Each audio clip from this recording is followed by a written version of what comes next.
Salut à tous, on se retrouve aujourd'hui pour parler du Paris Saint-Germain ce lundi 11 août et on commence tout d'abord avec cette nouvelle semaine et lundi et une semaine très chargée bien sûr pour le Paris Saint-Germain. Donc reprise de la compétition. Donc tout d'abord aujourd'hui lundi c'est entraînement, aujourd'hui 11 h, demain départ demain matin en Italie à Udine pour aller bien sûr participer à la Super Coupe d'Europe qui sera après-demain le mercredi, mais demain entraînement 19 h dans le stade Udine avec la conférence de presse de Luis Enrique ainsi qu'un joueur du PSG. On ne sait pas encore qui sera le joueur, donc ce sera demain à 20 h 15, donc mercredi jeudi le match contre Tottenham, jeudi jour off, jour de repos, vendredi entraînement 10 h 30, samedi entraînement 10 h 30 du matin avec la conférence de presse de Luis Enrique pour parler de l'avant-match du FC Nantes PSG prévu dimanche, première journée de Ligue 1. Donc voilà, deux rencontres au programme cette semaine, Tottenham et le FC Nantes. Donc ça c'est reparti la nouvelle saison. Pour le PSG, on a l'impression qu'il n'y a pratiquement pas eu de coupure.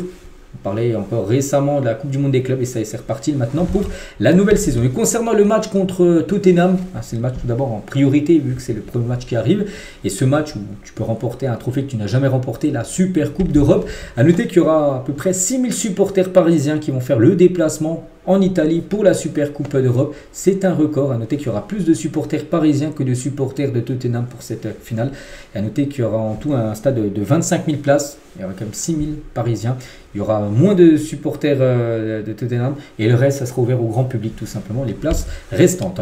Et concernant cette rencontre, des nouvelles concernant João Neves, c'est une info de RMC Sport, on ne sait pas si c'est vrai ou pas, c'est pas encore sûr à 100%, mais pour être suspendu pour ce match, il pourrait même être suspendu pour les deux prochains matchs, donc du coup, Tottenham et Nantes, il ne devrait pas être là. Souvenez-vous, il avait tiré les cheveux de Marc Curé, il avait pris carton rouge, on se souvient, lors de la finale de la Coupe du Monde des clubs, et d'après les infos, en gros, même si c'est pas encore sûr à 100%, c'est peut que demain je vous dise en gros non, il n'est pas suspendu. Mais d'après RMC Sport, il devrait louper les deux prochains matchs du PSG.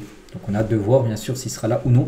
C'est vrai que ce sera un coup dur bien sûr de ne pas l'avoir. Après, si il n'est pas là, tu as par exemple Zaïre Emery ou Maïlu qui pourra remplacer, on pense, João Neves. Concernant toujours ce match, on continue à en parler, ce match contre Tottenham, on reparlera encore beaucoup demain et surtout beaucoup après-demain. On fera le gros avant-match avec les conférences de presse. Et Lucas Chevalier, un nouvel recrue du PSG qui a été officialisé avant-hier, devrait bien être aligné en tant que titulaire lors de la finale de lors du match contre Tottenham. Pourtant, Donnarumma devrait bien être là. On pense que Donnarumma, il ne va pas partir avant mercredi, donc il sera certainement dans l'effectif du PSG pour le match, mais ça ne sera pas Donnarumma le gardien, ça devrait bien être Chevalier qui pourrait peut-être participer déjà à son premier match et pourquoi pas sa victoire, déjà un trophée. Ce qu'on espère, on croise les doigts, on verra. On espère que ça se passera bien. Et concernant Chevalier qui portera le numéro 30 dans le dos, souvenez-vous, le dernier joueur du PSG à avoir porté le numéro 30, c'était bien sûr l'Argentin Lionel Messi. On espère meilleure réussite que Messi, parce qu'on sait que Messi n'a pas été totalement une grande réussite du côté de Paris avec ce numéro 30. Et Nasser, le président, en tout cas, il se réjouit, lui, il est très content de l'arrivée de Lucas Chevalier. Il a dit, Lucas est l'un des meilleurs gardiens en France et en Europe. C'est un renfort fantastique pour notre équipe. Voilà, c'est un joueur aussi pour le futur. Il a seulement 23 ans. Lucas Chevalier. Donc voilà, même dans 5 ans, les gars, il sera encore toujours jeune. Il aura 28 ans. Donc oui, on se dit que c'est un gardien qui peut rester longtemps au PSG, bien évidemment, si il est bon. Et il est bon, et bien sûr, maintenant, il faut qu'il le montre du côté de Paris. N'oubliez pas que Chevalier est arrivé à 12 ans quand même du côté de Lille. Il quitte le club à 23 ans pour rejoindre tout simplement la meilleure équipe d'Europe. On continue, on va parler cette fois-ci de Zabarni. On sait que lui c'est imminent, ça pourrait être officiel. C'est vrai qu'à chaque fois je dis ça peut être officiel aujourd'hui, puis c'est pas, mais c'est bon, voilà, il est bien arrivé il a rejoint un hôtel parisien hier soir. Il y a une photo de lui, là il est à Paris. Se dit que là on vraiment touche au but concernant Zabarni. Il a même passé sa visite médicale hier soir avec succès, hier dimanche. Voilà, donc si la visite médicale est ok, s'il y a un accord entre le PSG et Bournemouth, si le joueur est ok pour rejoindre l'équipe parisienne, pourquoi ça pourrait pas se faire? Ça va se faire, il n'y a pas de souci. Des détails sont encore à régler avant que l'arrivée soit officialisée par le PSG. Mais normalement, même à couper 90% de chances que ça soit annoncé comme aujourd'hui. Sinon, ça sera demain, les 10% restants, mais il deviendra bien parisien avant mercredi, ça c'est sûr. Et il pourrait même être dans le groupe pour le match, bien sûr, contre Tottenham. Une équipe qu'il connaît bien, vu qu'il a affronté souvent Tottenham avec Bournemouth. Son équipe anglaise, donc on en parle bien. On a transfert à 63 millions d'euros plus 3 millions de bonus.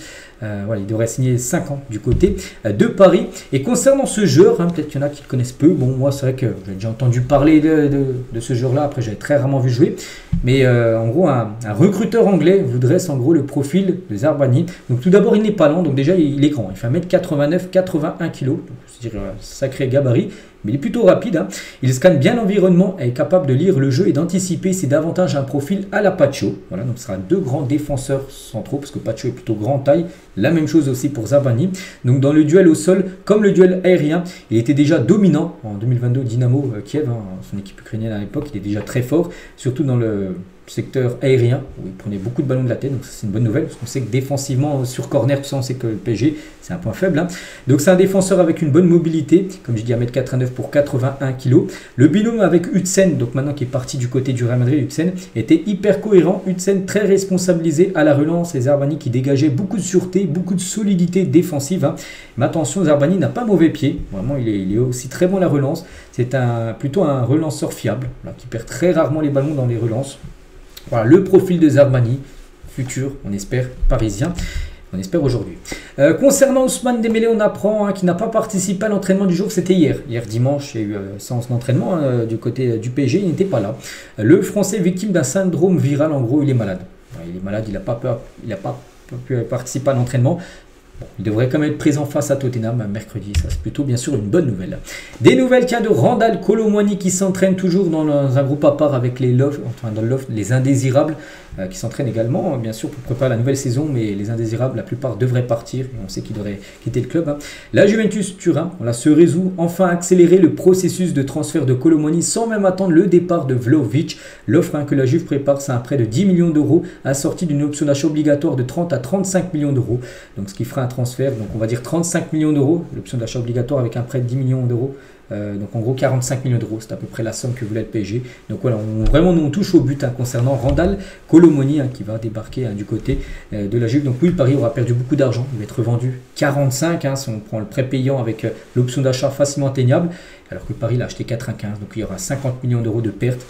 Voilà, il faut trouver une solution avec Kolo Muani et cette solution on a l'impression de trouver. Concernant Arnaud Tenas, a des propositions en Espagne et en Angleterre. Il devrait quitter le PSG cet été. C'est avec l'arrivée déjà de deux gardiens, Renato Marin et surtout Lucas Chevalier. Il y a encore Donnarumma, il y a Safonov, il y a lui. On pense qu'il y aura des départs de gardiens et Arnaud Tenas devrait bien partir, hein. Il se dit que voilà, son temps de jeu déjà qui était très faible saison dernière. Donc là, voilà, c'est quasiment temps de jeu pratiquement à 0 minutes, pratiquement pour la saison prochaine. Il va partir. Je pense que c'est la meilleure solution pour tout le monde. Fabrizio Romano réagit parce qu'il y avait des rumeurs de Enzo Fernandez, donc capitaine de Chelsea. Les joueurs argentins, en gros que le PSG était sur le joueur. Mais malgré les rumeurs venues d'Espagne, il n'y a absolument rien entre Chelsea et le PSG pour Enzo Fernandez. Voilà, peut-être si vous avez vu ça, peut-être sur les réseaux sociaux, sur Twitter, tout ça. Non les gars, le PSG ne veut pas Enzo Fernandez. Une offre de 150 millions d'euros avait été évoquée, mais a rapidement été démentie par Fabrizio Romano. Donc non, ce joueur ne viendra pas du côté de Paris. Juan Laporta, le président du FC Barcelone, donc il a dit le Ballon d'Or devrait être un joueur du Barça. Voilà, bon après bien sûr, lui dit ça, mais du côté du PSG... Voilà, donc là tu demandes à Nasser, il dira les mêmes propos, mais il enlèvera Barça, il mettra PSG. Donc lui il pousse bien sûr, il ne va pas dire le Ballon d'Or devrait être un joueur du PSG alors que c'est le président du FC Barcelone. Mais c'est vrai que du côté de Barcelone on pousse pour que surtout Lamine Yamal puisse remporter le Ballon d'Or. Et notez que le PSG a tenté en interne de supprimer le passage d'Hakimi à Canal+ sur le Ballon d'Or. Le joueur n'a pas voulu, donc convaincu qu'il est légitime de revendiquer son envie de gagner le Ballon d'Or. C'est vrai, il avait dit, si j'ai la possibilité de gagner le Ballon d'Or, je pense que je le mérite. Et oui, il mérite de gagner le Ballon d'Or. Hakimi, les gars, s'il le gagne, c'est pas une surprise. Si Dembélé le gagne, c'est pas une surprise. Après, on espère que ça soit déjà un Parisien. Moi, je veux absolument que ce soit un Parisien. Après, on sait, parce qu'il y a aussi des joueurs, par exemple, espagnols, Lamine Yamal qui peut le remporter. Mais en gros, le PSG a voulu, en gros, enlever ce passage, en gros, où Hakimi dit qu'il souhaite gagner... Enfin, qu'il le mérite en gros de gagner le Ballon d'Or. Donc des proches d'Ousmane Dembélé ont été surpris par cette sortie malgré la bonne relation entre les deux joueurs, parce que n'oubliez pas que ça peut dispatcher les votes et ça peut faire les affaires, par exemple de l'Espagnol Lamine Yamal, parce que du coup des votants peuvent donner des votes à Dembélé et des autres journalistes donneront aussi des votes en numéro 1 à Hakimi, et du coup en dispatchant, enfin si tu dispatches comme ça tes votes, ben, peut-être Lamine Yamal ça va faire l'affaire, ça lui le grand vainqueur du Ballon d'Or. C'est pour ça que le PSG a voulu supprimer ça. Bon, Canal+ n'a pas voulu, ni le joueur qui a voulu garder bien sûr cette séquence. Et le débat fait rage. Mais alors qui mérite le plus le Ballon d'Or entre Dembélé et Achraf Hakimi? Donc voilà, c'est un vote hein, sur BFootball et la plupart, bon 63% mis Dembélé, 37% pour Hakimi. Bon moi je vous cache pas, moi j'espère que ça soit Dembélé, mais si c'est Hakimi les gars, je serais tout aussi content bien sûr, parce qu'il le mérite aussi, hein, bien sûr, Achraf Hakimi. Et pour le PSG les gars, il n'y a aucune affaire Hakimi, voilà, Hakimi Dembélé hein, par rapport au Ballon d'Or suite à l'interview Canal+. Hein. Seul le match après le mercredi face à Tottenham compte. Hein. On est très tranquille, affirme-t-on en interne. Hein. On est totalement concentré sur la prépa de la Super Coupe d'Europe. Il faut pas aussi voilà, que se focus sur ce Ballon d'Or, parce que le Ballon d'Or c'est bien. On espère que ça sera pour un Parisien, mais n'oubliez pas que là, il y a la nouvelle saison qui arrive avec un match, bien sûr, cette Super Coupe d'Europe qu'il faut que ça soit vraiment le gros objectif hein, et pas l'objectif Ballon d'Or. On attend de reparler de Ballon d'Or, c'est dans plus d'un mois. Mais là, il faut surtout se concentrer à 100% sur ce match contre les Spurs. On finit avec ça aujourd'hui. Donc voilà les gars, ce qu'il y a à dire aujourd'hui sur l'équipe parisienne. On se retrouve nous dès demain. Et demain, on continuera à parler, bien sûr, de ce gros match maintenant prévu là dans 2 jours. Cette Super Coupe. Allez, je vous laisse, je vous souhaite une bonne journée et à demain.